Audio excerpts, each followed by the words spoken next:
Through all the hours of pain and tears. A fanfiction set in the Silmarillion and other histories of Middle-earth. Written by Erdariel and narrated by Lord Grimwing.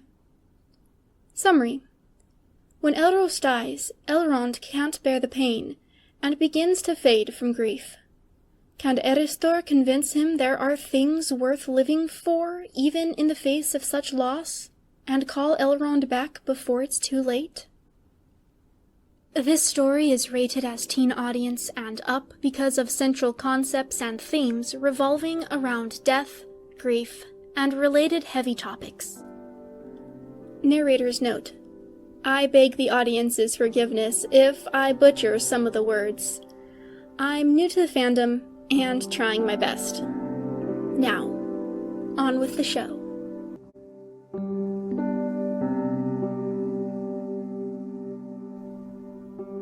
Through all the hours of pain and tears.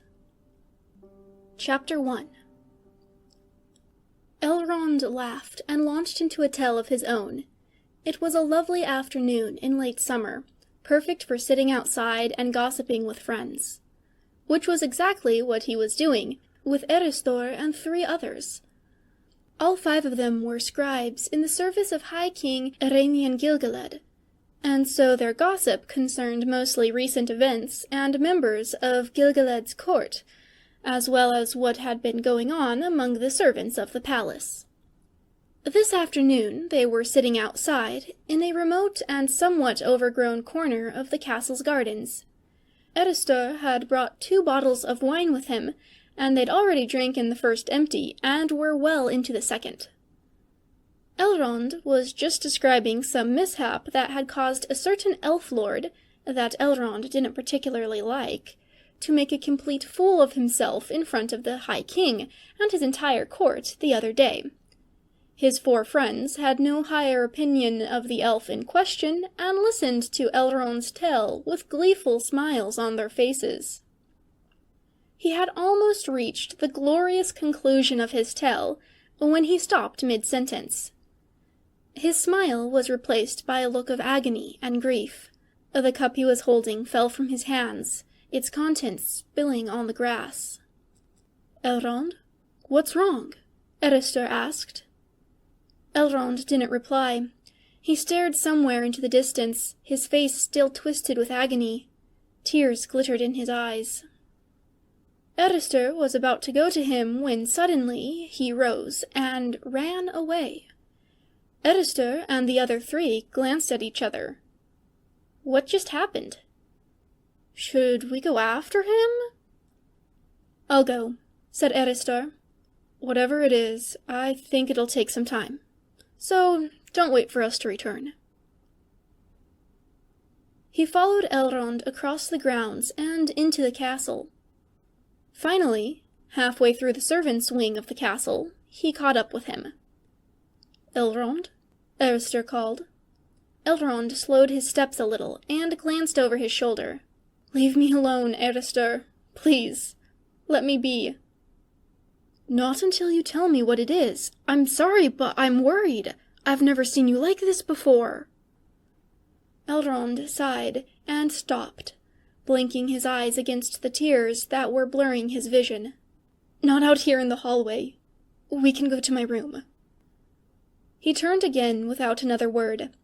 Eristor followed him just as quietly.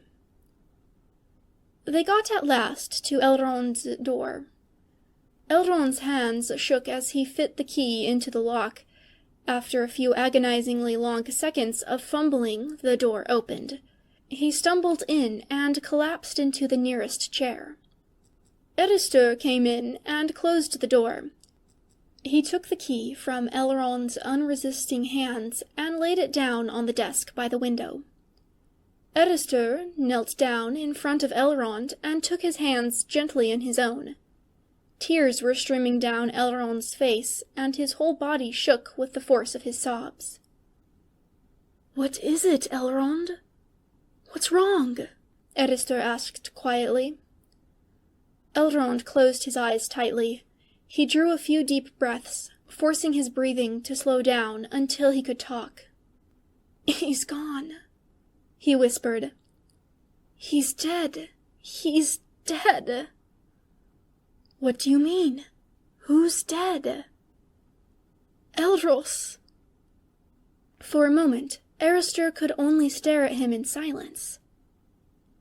Your brother? But how do you know that? Elrond shook his head. He's dead, I know he is. It's like a part of me was torn away. He's dead, he's dead.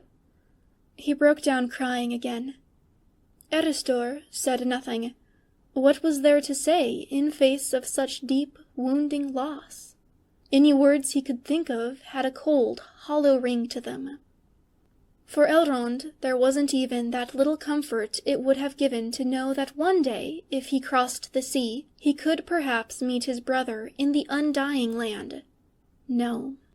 As Elrond had chosen in good and ill the fates of the elves, so had his brother chosen the fate of men. With Elros's death, what ties had bound his human soul to the world were forever severed. He was dead and gone in a way that no elf, except for Luthien, would ever be. So instead of speaking, Erdariel sat down on the armrest of Elrond's chair and pulled him closer. He ran his fingers through Elrond's hair and held him close as he wept. The sun had begun to set before Elrond's tears ran out. Finally, he pulled away from Erdariel. He stood slowly up, wiping his eyes with his sleeve and pushing strands of hair away from his face. "Thank you, Erdariel," he said quietly, his voice hoarse from crying. I think I want to be alone now." "Are you sure?" Erdariel asked. "I won't mind staying if you want me to." "I'm sure. Just leave me alone right now, please." "You'll manage on your own tonight?" Elrond nodded. "I'll be all right," he said. Erdariel didn't think much of it when he didn't see Elrond at work the next morning. They often worked on different things, after all, and Erdariel was called that day to record a meeting of the king and his advisors. The meeting took most of the day, and when it finished, Erdariel was only glad to surrender his notes to another scribe to be tidied up into a useful form. He did begin to wonder, however, when he did not see Elrond in the library in the evening.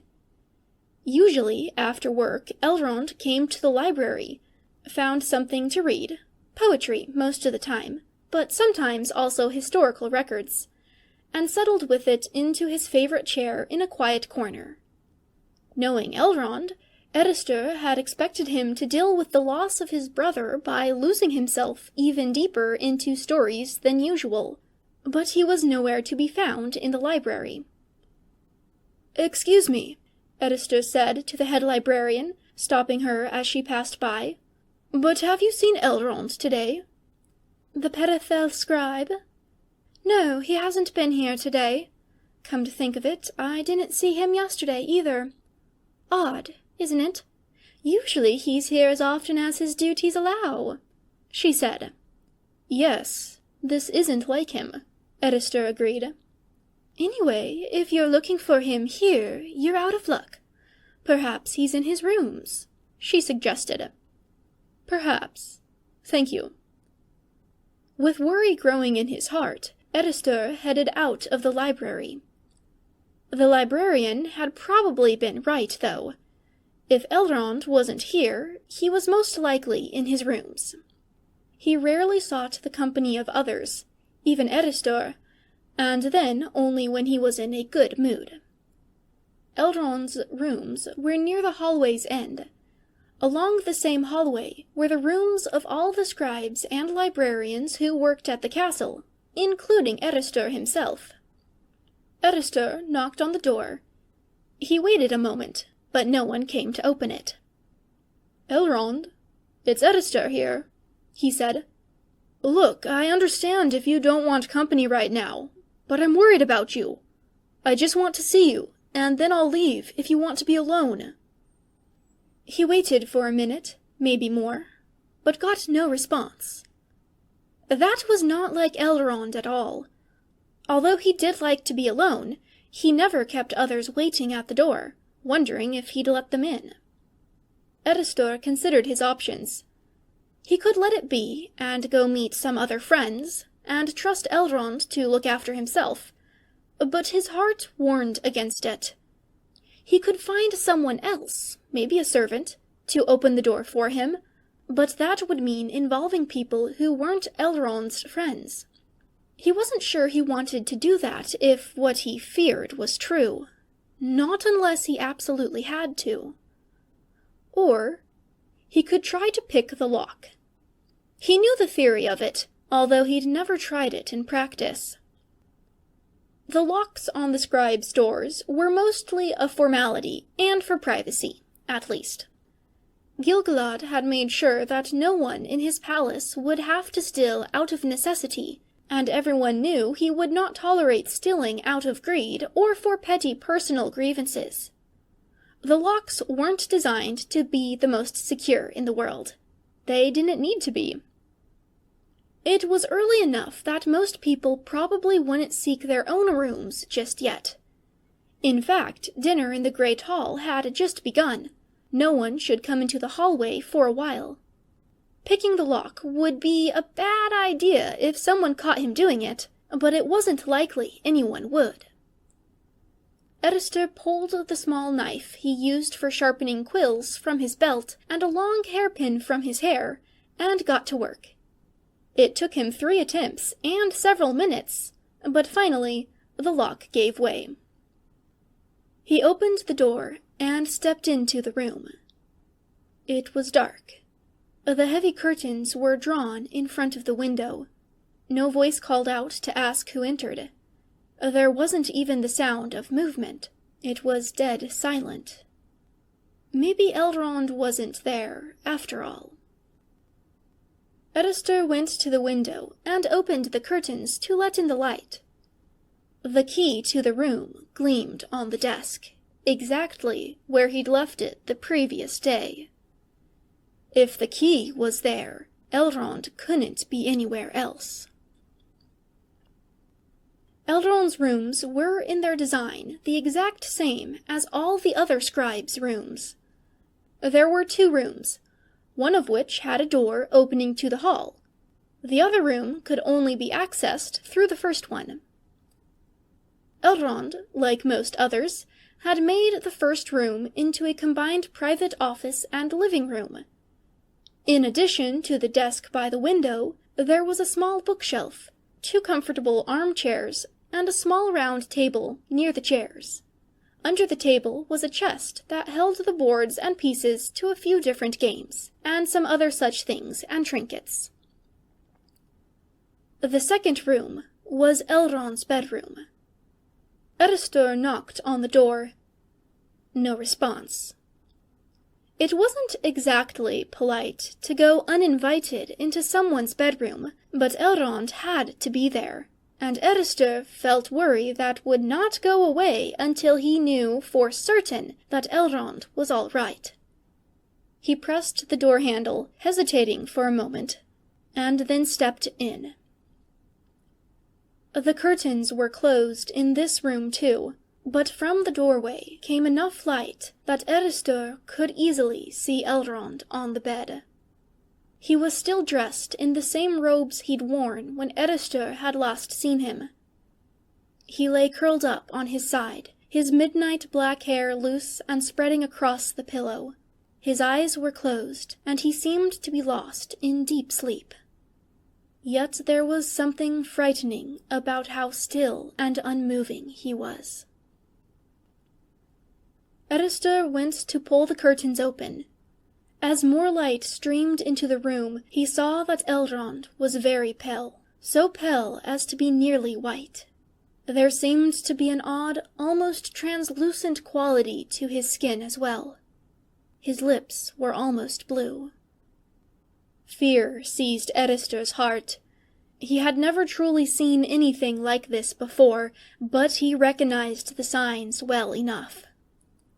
He sat down on the edge of the bed and brushed Elrond's hair away from his face with gentle fingers. Elrond's skin was cold as ice. Eristor felt only the faintest hint of breath as he brought his hand close to Elrond's lips. He'd guessed it as soon as he'd seen Elrond, feared it before he'd stepped a foot into the rooms. But now there was no doubt. Elrond was fading. Fading fast, at that. The night before he'd still claimed he would be all right, and Eristor knew he had meant it. Elrond was many things, but a liar he was not. What now? He could not allow Elrond to lose himself to grief like this. He did not want to face the future without Elrond's friendship. But he knew little of healing, let alone of calling back a soul that was struggling against the bonds of its body. He needed help. Getting a healer meant leaving Elrond, though. Eristor didn't want to do that. What if something happened while he was gone? What if, by the time he returned, Elrond was gone beyond help? Then, he told himself, Elrond would be lost whether he was present or no. He did not know how to help right now. Staying by Elrond's side would do no good. He sat there a moment longer, unable to gather the resolve to go. It was strange how much Elrond had changed in only a day. Was he really the same half-elf who just yesterday had been lounging in the garden with his friends so full of life? Were those pale lips really the same that had so recently parted in grins and joyous laughter? Did the closed lids truly hide the grey eyes that sparkled like no gems Eristor had ever seen? Eristor took Elrond's icy hand and pressed it against his chest. Elrond, I don't know if you can even hear me, but please, come back. Don't go. Look, I'll have to go away for just a few moments to find someone who knows what to do, but I'll be back in just a little bit. Can you hold on for that long at least? Please? He got up and left, taking the key to the room with him. He hurried through the castle, going as quickly as he could without tripping on his robes. The halls of healing were in a separate building on the castle's grounds, but they were connected to the castle with a covered walkway, so that one could move between the two buildings without worrying about the weather. It took only around 5 minutes to get there from the servants' wing of the castle, but every heartbeat felt like an eternity to Eristor. Finally, he reached the door, stopping for a second to catch his breath. He schooled his expression into a neutral, only mildly worried one, and went in. The two on-duty healers stopped their conversation and glanced at him. One stood up. To his relief, Eristor recognized the one that came to greet him. He didn't know them well, but at least they weren't a complete stranger. "Hello, Eristor. What do you need?" "Hello. Melive, wasn't it? Do you know Elrond?" They nodded. "I know him well enough. He has an interest in the healer's craft, and more than a little natural talent, so he comes here occasionally to lend a hand. Has something happened to him?" "Yes, he's—" Eristor sighed. "It might be easier if you just come and see." Melive looked curiously at Eristor, thinking for a moment. Finally, they shrugged. They grabbed a small bag from a shelf by the door and followed Eristor through the halls to Elrond's room. When he saw Elrond, Melive stopped so suddenly that Eristor almost walked into them. Then they rushed to Elrond's side, eyes full of worry and disbelief. Eristor lingered in the doorway, hands clenched into fists, fingernails digging into his palms until they bled. "Fading?" Melive muttered. "Why? How? Since when?" Eristor told them what had happened the day before. "But he seemed fine when I left him yesterday." Or, well, not exactly fine, of course, but not like this. Well enough that I thought it best to give him the space he wanted," he concluded. "In hindsight, I suppose I shouldn't have." Melaithe turned to Elrond again. There was a thoughtful frown on their face as they sat there. "The bad news is that there isn't much a healer can do at this point," they said at last. Finally, Erister found the will to move again. He moved to Elrond's side and fell to his knees by the bed. "There must be something," he said. Melaithe looked at him with a slight approving smile. "Yes, but not by a healer, not by me in any case. I know more about the wounds of the body than of the mind, but his friends may perhaps call him back. If you're as dear to him as he is to you, there is hope." "What do I do?" Erister asked. "Mostly, just be with him. Talk to him, or sing, or read from a book, if you'd like. Let him know that if and when he returns, he will not be alone," Melaithe explained. "But we could start with getting him out of those robes, and into something more comfortable. And while we're doing that, you could tell me which of his friends should be told about this, and which of them should be asked to come to help in calling him back." Erister sighed. This was not something Elrond would want everyone to know about. There were too many who might use any perceived weakness against him. Too many thought elves to be superior to men, and so thought the half-elf Elrond to be beneath them, too. And there were even a few who held Elrond responsible for the deeds of Maethros and Malgar, or at least considered it only a matter of time before he would prove himself to be as twisted as they had been. It was ridiculous, of course, but some people believed it, and more still would be willing to use the rumors against him if he was in their way or formed a perceived threat to their status, whether or not they even believed the rumors themselves. The more people who knew about Elrond's state, the harder it would be to control who knew it. The harder it would be to keep it secret from those who would use it against him. So who to trust? Elrond wouldn't want people to know about this. Not even me, I think, if he had a choice about it, Erister pointed out. He likes to keep his private matters private. "I don't doubt you'd be willing to take it upon yourself alone to look after him," said Melaithe. "But you could not do it, and I will not allow you to exhaust yourself in trying. You need others, if only to support you while you take care of him. I will stop by and help as often as I can, but that will not be enough." They sighed. "Very well. Maybe he does not want people to know this. So give me a list of the people he will least mind knowing, if it worries you. Tell me who to tell, and who needs to be let know that Elrond is not going to be around for a while, but who you think shouldn't yet know what exactly has happened." Erister nodded numbly.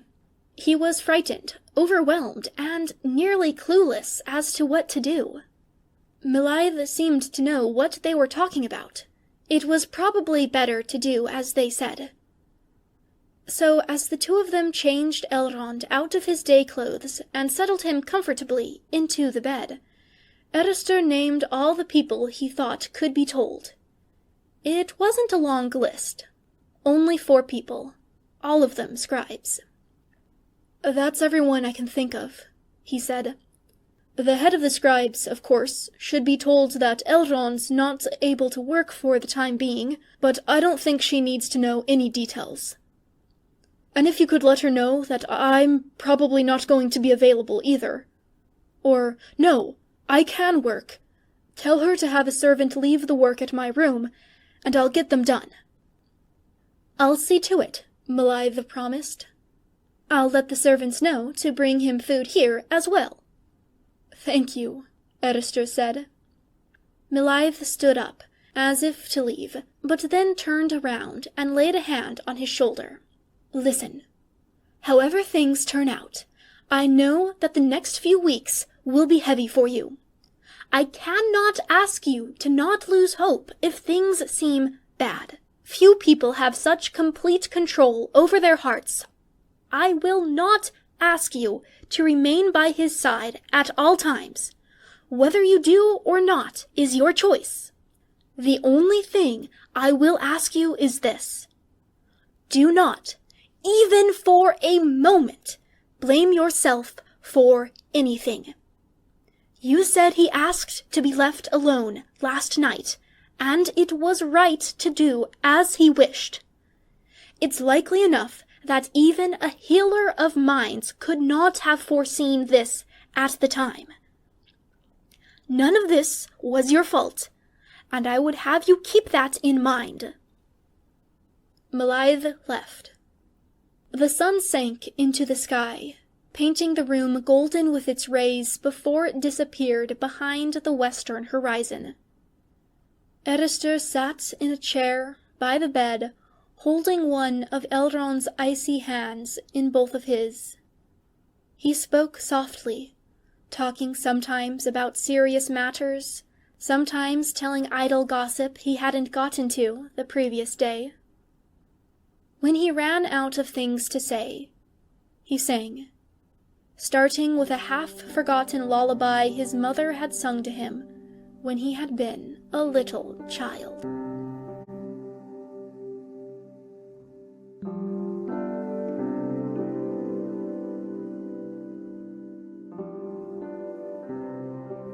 Chapter 2.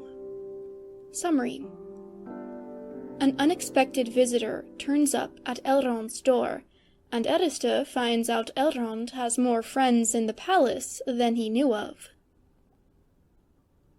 It had been somewhere between 4 and 7 days since Elrond had begun to fade. Erdariel had lost count already. Melaithe had visited twice, both times staying less than an hour, and clearly being there to check on Erdariel as much as on Elrond. At least one of Erdariel's and Elrond's friends came by every day, usually staying for a few hours. Elrond didn't seem to be getting any better. If anything, he seemed to be getting worse. But really, there wasn't much change in any direction. Erdariel did what he could, fed him and saw to his needs, talked whenever he could think of anything to say, but Elrond would not wake up. He seemed fragile as a withered flower, and sometimes Erdariel wondered whether any amount of love and care could make him blossom again. It was afternoon. Erdariel had opened the window to let some fresh air into the room, and was sitting by the window, copying some paperwork. It wasn't going well today. He found himself getting distracted over every little thing, misspelling words, or occasionally simply staring at the wall instead of doing anything. He was currently lost in thought again, his pen hovering over the paper, when someone knocked loudly on the hallway door. It startled Erdariel. He started to get up and managed to knock the ink bottle over as he did so. The ink stained his sleeve and spilled all over the paper he'd been writing on. He swore, righted the ink bottle, balled up the ruined paper, and tossed it into the fireplace, and started looking for a rag to clean up the mess. There was another knock on the door. Oh, right, he'd better open it. He was expecting it to be either one of his and Elrond's friends or Melaithe. Instead, he found himself face to face with the captain of the castle guard, Brechem. Erdariel had seen him around, of course, but he'd never so much as talked to him. "Good afternoon, Captain. Can I help you?" he asked. "Good afternoon. I'm sorry, I don't think I know your name." "Erdariel. Aristor, I'm looking for Elrond. Is he here? Asked the captain. What do you want with him? Aristor asked cautiously. I haven't seen him in a few days now, and I'm starting to worry. The word among the servants is that no one's seen him, Breckum said. Look, you're his friend, right? So am I. Or at least I hope he counts me as a friend. He's been training swordplay with me and my troops for the past, must be 3 or 4 centuries now. Twice a week, every week. If he can't come, he lets us know. You must know how careful he is about that. Well, this is the 2nd time in a row he hasn't turned up, and hasn't told any of us anything about not coming. Is he here? Is he all right? Please, if you know anything, tell me. I'm worried. Aristor stared for a moment, blinking. Now that he thought about it, yes, Elrond had once or twice over the years mentioned in passing that he still practiced sword fighting. Aristor had never thought it'd be with the castle guard, or that he'd be doing it so actively, but why not? He certainly wouldn't have been interested in the more stylized fencing the nobles had made into a hobby, and might not even have felt welcome among them. He sighed and stepped away from the doorway. You'd better come in. Breckum frowned, clearly noting the gravity in Aristor's tone. He came in and stood awkwardly as Aristor closed the door. As the captain of the guard, I assume you know how to keep a secret, and can carry out your tasks discreetly when needed? I'm certain you know how certain gossips in the court still talk about Elrond. This is a private and personal matter. Can you act according to that? Aristor asked gravely. The only person I am obligated to tell everything in my knowledge about any given thing is King Ereinion Gil-galad, and to him only if he asks. If this should be a secret, it will be safe with me, Breckum promised. Good. His brother, Elros, the King of Men, died some days ago. Elrond did not take it well. Breckham's dark eyes widened in alarm. You don't mean he's fading, Aristor confirmed. I've been taking care of him to the best of my ability, and some of our friends are helping. One of them is a healer. Breckham nodded. May I see him? Of course. Do you want me to leave you alone with him for a while? If you don't mind. When Aristor returned, he found Breckham sitting cross-legged on Elrond's bed. He had taken Elrond's hair into one hand and was carefully combing it out. Aristor sat down by the bed and sighed. It was not fair how much Elrond had suffered. Not that suffering was ever fair in the first place, of course. But if there was someone in the world who would have deserved to be spared from further pain, it was Elrond. And yet the one remaining member of his family, close to him in such a deep way that few others had ever been so close to anyone, had been torn from him completely and forever. I'm glad he has more friends than just the handful of scribes and librarians I knew of, Aristor said after a while, and that you are a true enough friend to worry about him. And I, for my part, am glad to have finally met you, Breckum said. I just wish it could have happened in better circumstances. He sighed. He is a wonderful swordsman, you know. Better than many I have the honor to command. But this is an age of lore masters and craftsmen, not warriors. So I am not sorry that he has not taken the soldier's path, and that training with us is mostly a sport to him. I'm not so sure it is a sport, said Aristor, reaching absent-mindedly to brush a few strands of hair away from Elrond's face. What do you mean? He was a child of war, even more than most of us. I don't think swordplay will ever be merely a sport to him. I've always felt like he was looking further into the future in his plans than any of the rest of us. Erdariel shrugged. I've never asked him about it, but he is a descendant of Luthien, and of the kings of Naldor, and of 2 mighty houses of men. It could be he has foreseen something the future holds that we can't yet anticipate. And you think, if and when that time comes again, that he'd take up the sword? I don't know. You'd have to ask him when he wakes up again. Breckum put the comb away, and arranged Elrond's hair around his head on the pillows. He toyed for a moment with the buttons on his sleeve cuffs before looking at Erdariel again. Well, he said gravely, whatever disasters the future may or may not hold, I hope they're still far away. I hope so too, Erdariel replied. And I hope I get to face that future, whatever it brings, with Elrond. He sighed and looked at Elrond's still figure on the bed. Did you hear that? Please tell me you heard it. I want you by my side, now, tomorrow, and in years to come. I've tried to be your friend since you first came to the court, and I value your friendship, and I don't want to lose you like this. Please, won't you come back to us? Elrond made no reply, and his face stayed set in the same expression of quiet grief it had held for several days now.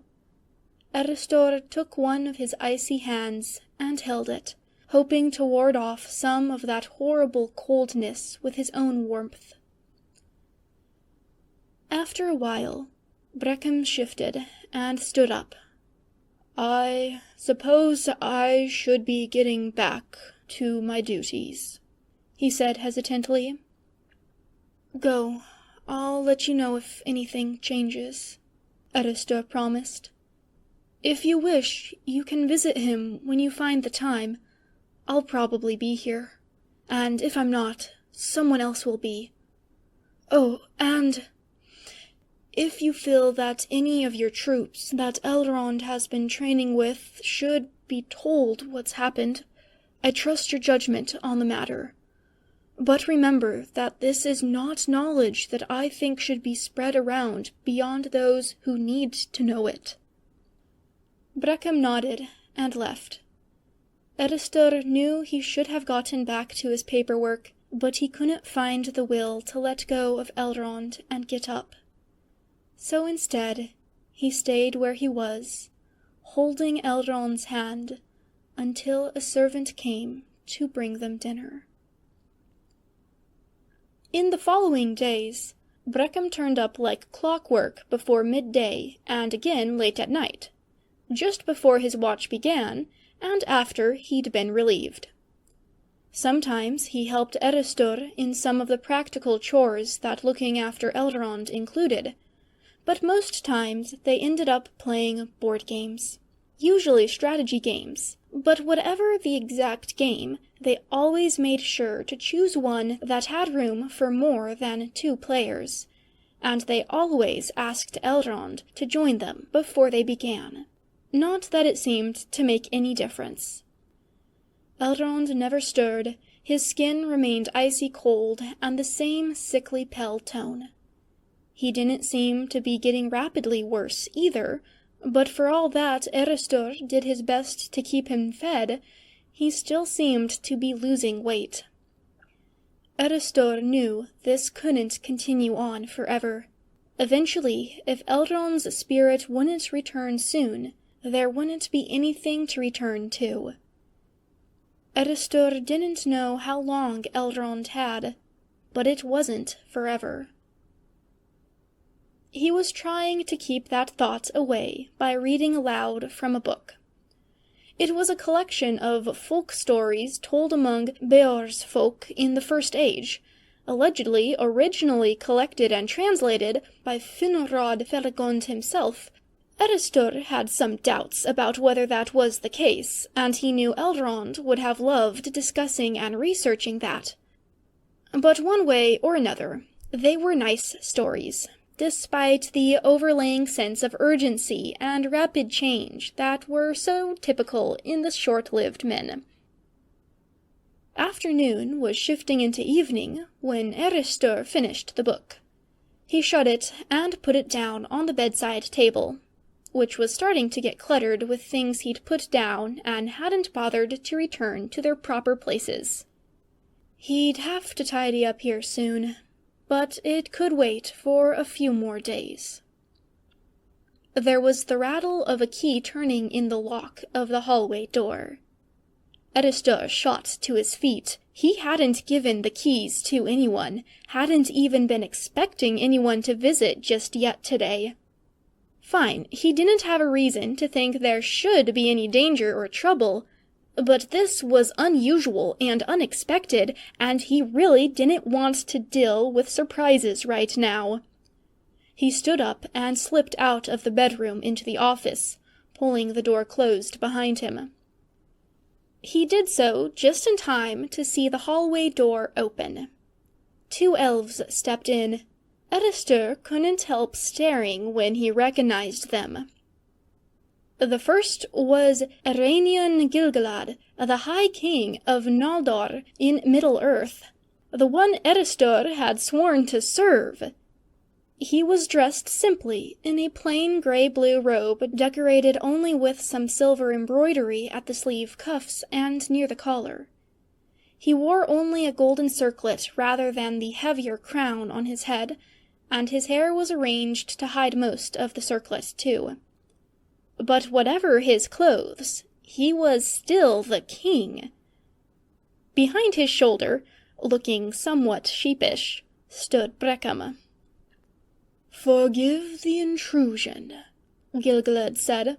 "I thought you might appreciate me not drawing attention to my visit by standing in the hallway, waiting to be let in."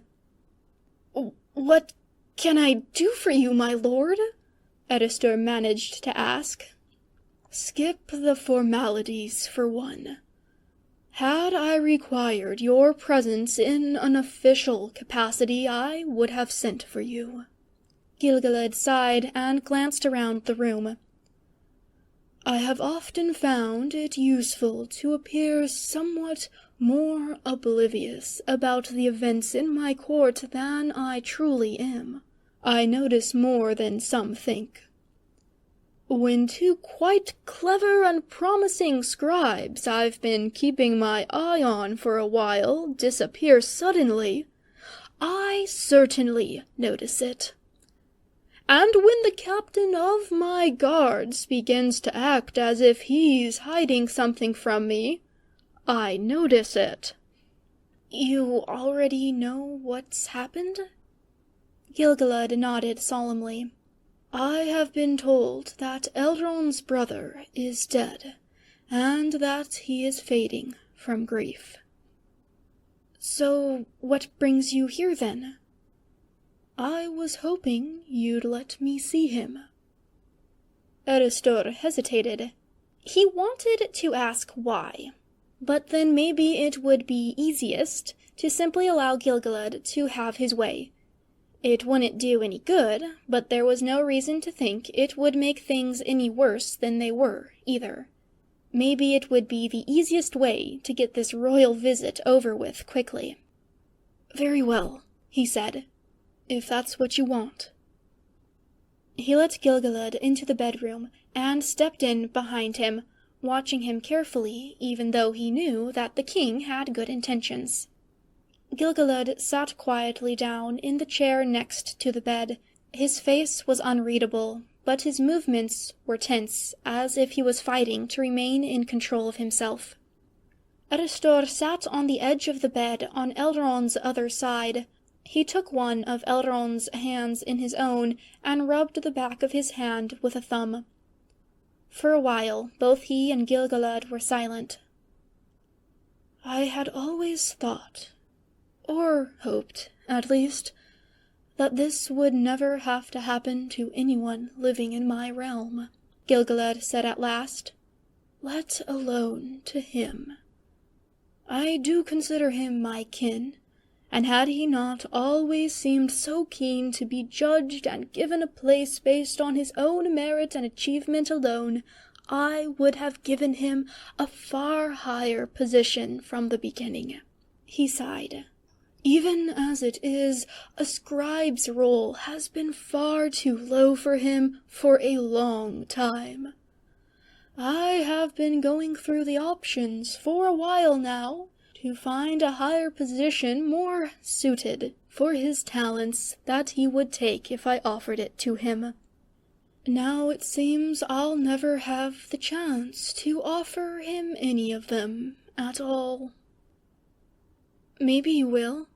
He's not completely gone yet," Arister pointed out. Gilgalad looked at him. "You still hope?" "I have to." They fell silent again. After a while, Eristor lifted Elrond up, propping him up with pillows into something resembling a sitting position, and began to brush out and braid his hair. Every now and then he could sense Gilgalad's thoughtful gaze on himself, but whatever was in the king's mind, he didn't say anything. Eventually, Gilgalad stood up. "I am afraid I must leave. I still have other duties to attend to tonight, and someone will begin to wonder where I am if I am gone too long," he said. "Thank you, Eristor, for looking after him, and for allowing me to see him. If there's any change in his condition, please let me know." "Of course," Arister replied. "I was thinking. Those higher positions you were thinking of offering Elrond. I think I know him well enough to at least make a decent guess of which of them he'd be interested in, if you can give me a list of your options. Unless there's something secret about them, of course." Gilgalad looked surprised, but for the first time that night a brief smile rose to his lips. "I think I will do that, if you're willing. And one more thing, Eristor. Loyalty should be repaid with loyalty. You have always been very loyal to me. If there is anything that is within my power as king to do, for you or for him, you need only to ask." The next several days passed much like the ones before, except that Gilgalad joined the list of people who visited Elrond once every few days. Eristor looked after Elrond and tried to keep up with his scribe duties, and went through the list Gilgalad had given him, marking those duties and positions that he thought Elrond might be interested in taking. Melaithe still stopped by as often as he could, and Breckham came twice every day, and some of Elrond's other friends visited whenever they could find the time. Elrond wasn't getting any better. In fact, Eristor was certain he was eating less than he had before, and often his breathing was so weak and shallow that his chest didn't seem to move at all, and Eristor could only tell that he was still clinging on to life by touching his chest to feel his heartbeat, or bringing his hand close enough to Elrond's lips to feel his faint breathing. He was so frighteningly weak and frail that each time when Eristor had to lift him or move him, he was afraid he'd somehow hurt him further. It was night now, a warm, cloudless summer night, and countless stars pierced the dark veil of the sky. Eristor was still sitting by Elrond's side, too anxious to leave him for even a moment, far too anxious to sleep. He'd left the window open to let some air in, but the light breeze did nothing to soothe his nerves, and he found himself constantly pacing like a caged tiger across the room. One star low in the sky near the horizon was the brightest of all, so bright that it automatically drew the eye to itself. Eristur, like all elves, recognized it easily. It was Erdariel, still sailing across the night sky as he had been doing for hundreds of years. Eristur wondered whether he could see what was going on down in Middle-earth. Did he know Elros was dead? Could he see what state Elrond was in? Did he mourn his mortal son, or worry for his immortal one? Did he wish he could go just once against his sentence, come just once more down here to hold his son in his arms, and comfort him as any other father surely would have done? The star shone with its ancient light, bright and steady and far, far too distant for Eärendil to ever give an answer to Eristur's question, even if he had asked it aloud. He sighed and turned away from the window to return to Elrond's side again. In the dark, Elrond's appearance seemed more bearable. It was harder to tell how pale he was, or how thin he'd become. It would have been easy to pretend that he was merely sleeping. But he wasn't, and Eristur wouldn't pretend. He sat on the bed and gathered Elrond into his arms. "Please, Elrond," he said softly. "Won't you come back to us? I know it must hurt terribly to lose Elros, hurt more than most of us will ever understand, but you are not alone. You have more friends here than even I knew. And beyond that, there's people like Eärenion who would be your friends if only you would let them close enough to try. Would there really be so little joy left in life with us that you're not willing to live it? Isn't there anything we could do to help you, or ease your grief?" Elrond showed no sign of having heard him. Elrond kept holding him close, humming some old, half-remembered songs into the darkness, desperately hoping that one of them might reach Elrond, wherever he had gone. The next day dawned. Elrond's skin was still ashen pale and cold as ice. But he was also still breathing, if only barely. Eristur passed the day trying to tidy up the room back to the way Elrond always kept it. Eristur, though dutiful and organized in his work, was not by nature very tidy with other things. But Elrond was.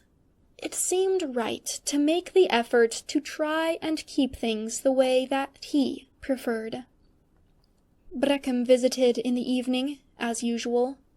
Eristur made them tea, and they sat at the table in the office living room. The door to the bedroom was open, and Eristur found his eyes constantly drawn to Elrond's still figure on the bed. "What if he doesn't wake up?" Breckum asked. "I don't want to think about it." "I know. Neither do I. But it's better to think about it now than be left stumbling for a way if you don't think about it, and—" Eristur sighed. He wrapped his hands around the mug and lifted it to his lips and took a long drink of his tea. "I suppose I'll mourn him, and then I'll get up in the morning anyway and continue on working," he said. "I can't see anything else I would do."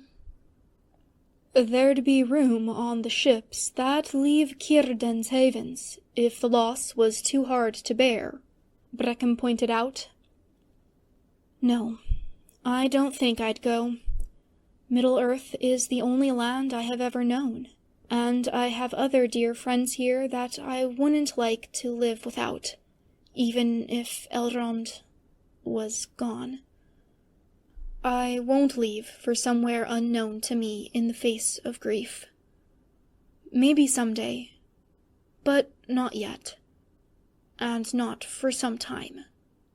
Breckum nodded. He reached for the teapot and poured himself another mug of tea, and then filled Eristor's mug as well. They both fell silent again. Eristor stared grimly at his tea. Breckham's question still echoed in his mind. What if Elrond would never wake up?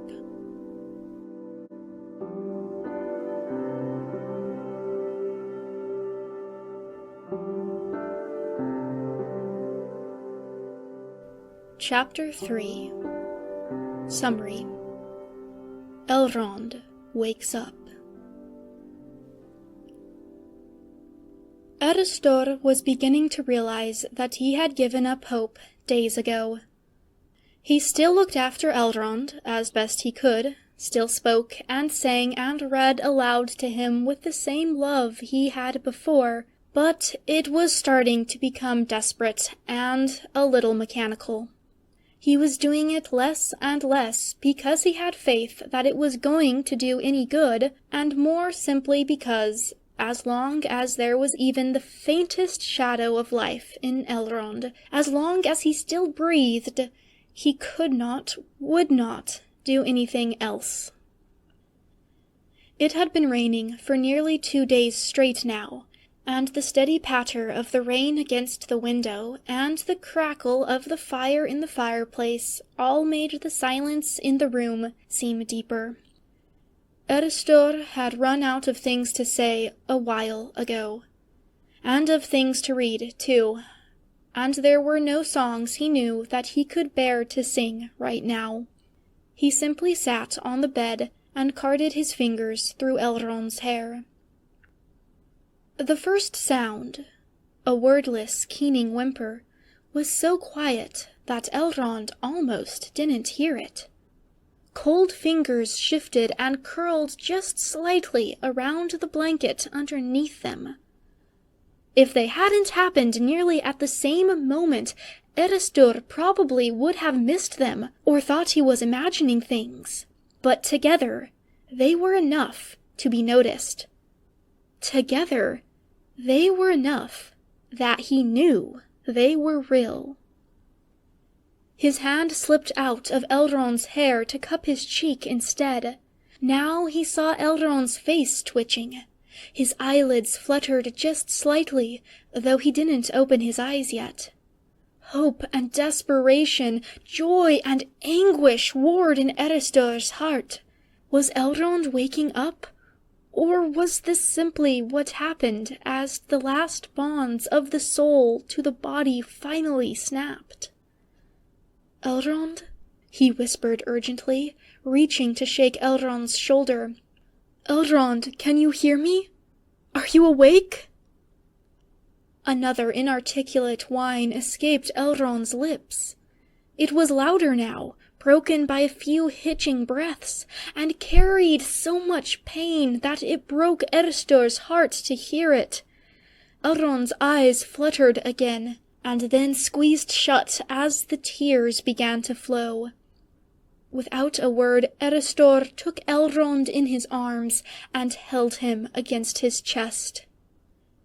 How long he just held Elrond, petting his hair and muttering a continuous litany of something vaguely comforting, Eristor had no idea. But eventually, Elrond's tears ran dry, and the crying turned into ragged breathing. Still, Eristor held him, until he felt Elrond shift in his arms. "Eristor?"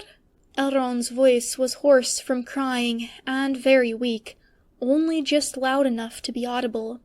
"Here," Eristor muttered, and hugged him tighter. "I'm right here." "I heard you singing in the mist," Elrond whispered, burying his face into Eristor's shoulder. "Did you?" Eristor wasn't sure what it was supposed to even mean, but he decided to assume it was a good thing. "I did." For a while, they were both silent again. Elrond stayed where he was, his head resting on Eristor's shoulder. Eristor could not find anything to say, so he simply savored the relief of feeling the warmth slowly returning into Elrond's body of the hands clutching his clothes. "He's gone," Elrond muttered some time later, and the heartbreak was back in his voice. "Elros is... I tried to reach him. I tried, but I couldn't. And now he's gone." "I know. I'm sorry," Eristor sighed. "Believe me, if I could take the pain and grief away from your shoulders, I would. But just know that I'm here for you.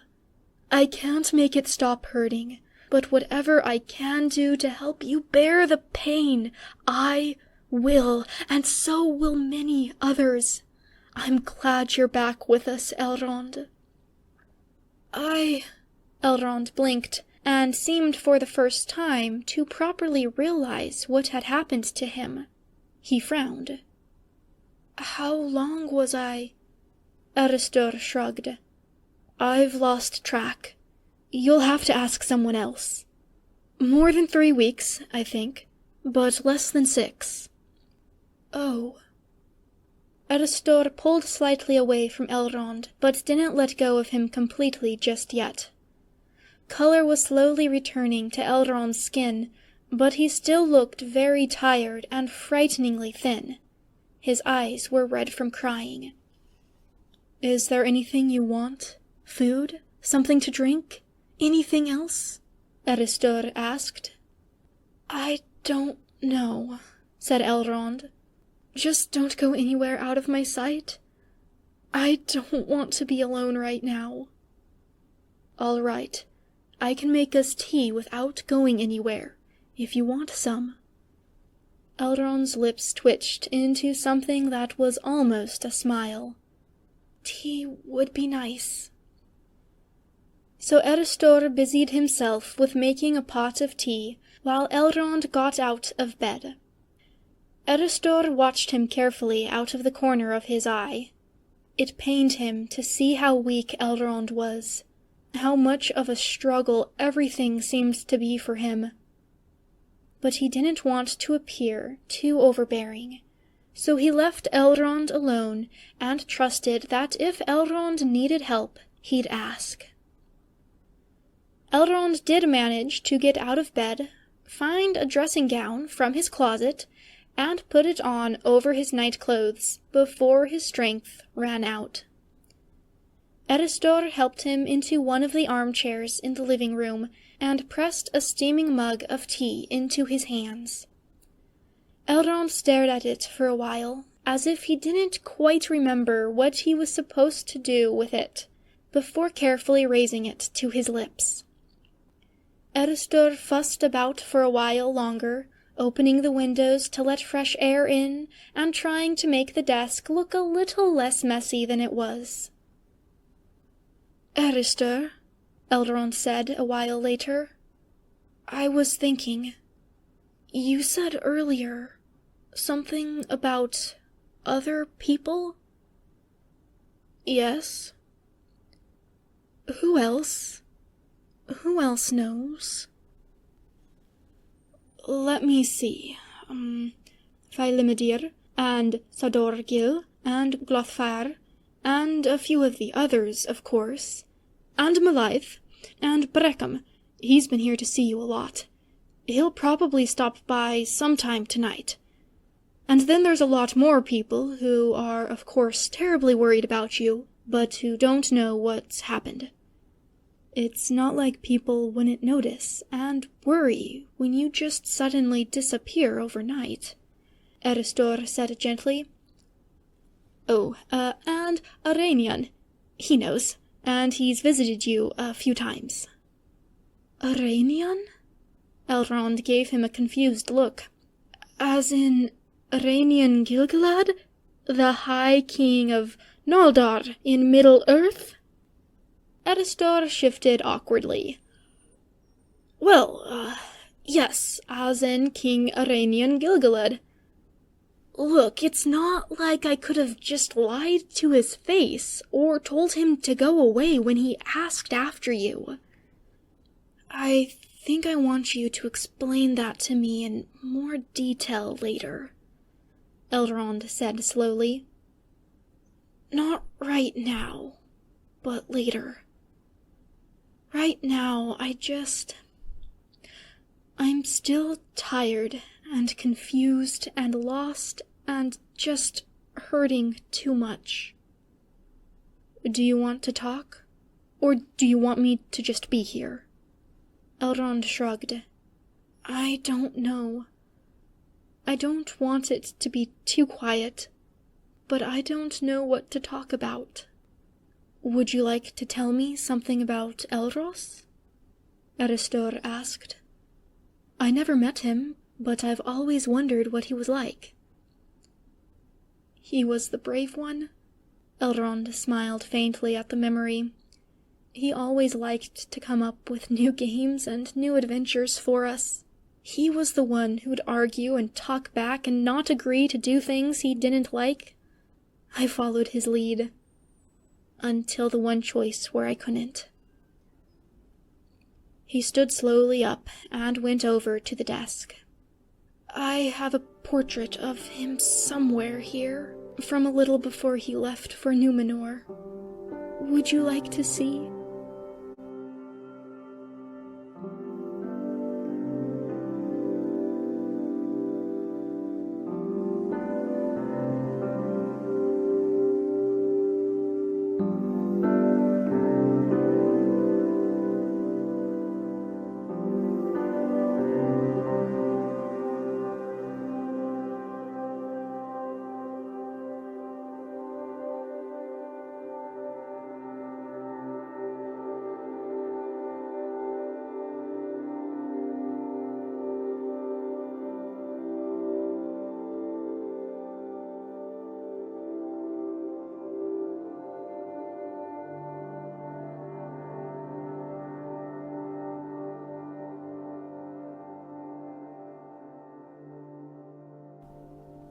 Thank you for listening to this podfic of Through All the Hours of Pain and Tears, written by Erdariel and narrated by Lord Grimwing. If you enjoyed this story, please consider heading over to the original posting to leave a comment or some kudos for the author. If you have feedback for the podfic itself, the narration or character voices, etc., please feel free to leave a comment here and let me know what you thought. As always, stay safe out there.